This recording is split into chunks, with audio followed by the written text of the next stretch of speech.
Good morning. It's Sunday, the Lord's Day. It's July 19th, and our reading is from Acts 17:29.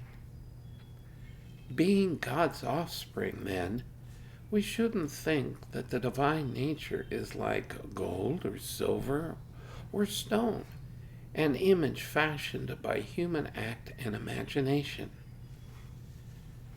Reality is that there are still a lot of gods that people worship today.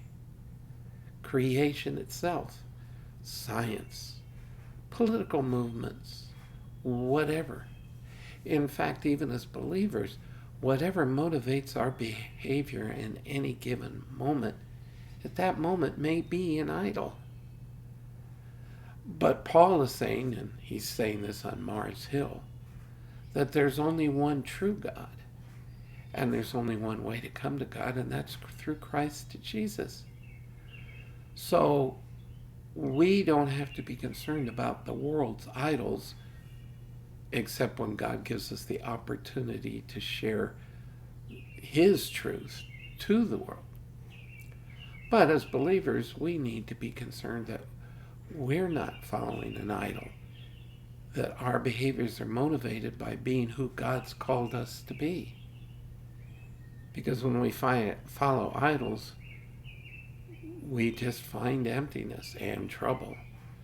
When we follow the Lord, we find strength, we find peace in the midst of the trials. And so, especially because we think about the Lord on the Lord's Day, but we should think about Him every day, because every day is His day.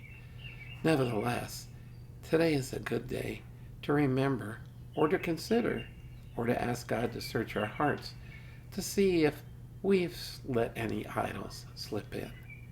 And when we do that, He takes first place again. And just remember, parenthetically, that very often it's the good things that become idols when we settle for good rather than best. And when we take best, that is when we have the Lord in the center of our lives, then we truly will have a blessed day. So I'll see you again tomorrow. Bye.